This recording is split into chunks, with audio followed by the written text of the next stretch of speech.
ओजो युक्तसञ्चारेण ढक्कानादविस्तारेण वाद्यस्पन्दितं तानान्वितम् अमृतसरसरुचिरहरितरागम् रसिकहृदयगगननिपुणभावम् कवितकवितालम्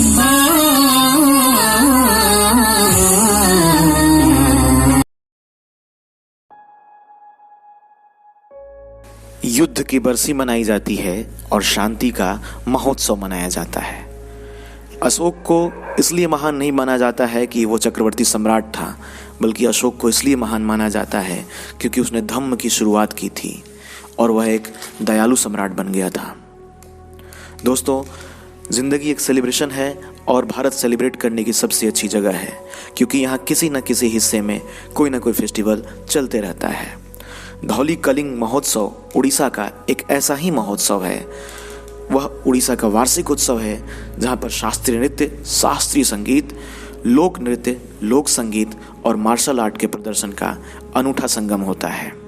एक तरफ सौंदर्य है, दूसरी तरफ शक्ति है।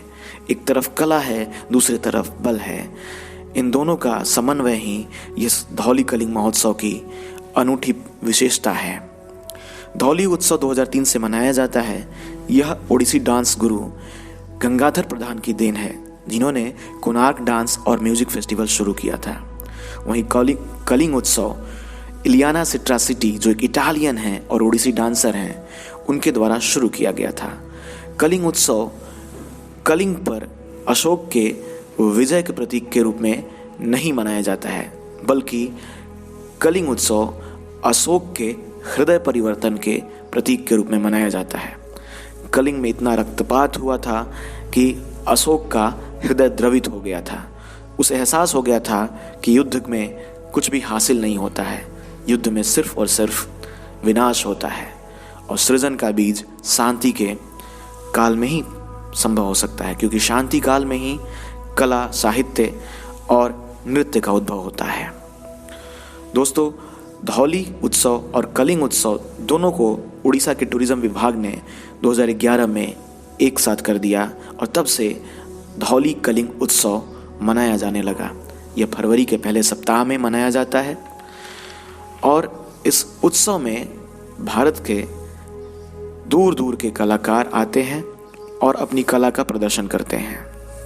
यह उत्सव भारतीय शास्त्रीय नृत्य, शास्त्रीय कला और भारतीय संस्कृति को बचाए रखने तथा युवा वर्ग को जागरूक करने का एक माध्यम है। यह उत्सव कला और बल दोनों के समन्वय का प्रतीक है। अगर ऐसे उत्सव भारत में नहीं हो तो पॉप और रॉक संगीत शास्त्रीय और लोक परंपरा को लुप्त कर देंगे। तो दोस्तों, आप भी इस उत्सव में शामिल होइए, उड़ीसा के इस उत्सव को एंजॉय करिए और अपने आसपास इस उत्सव के बारे में लोगों को बताइए। अगर संभव हो तो शामिल होइए और कोरोना प्रोटोकॉल का ध्यान रखिए। 2 गज दूरी, मास्क है ज़रूरी, क्योंकि वैक्सीन आई है, कोरोना नहीं गया है।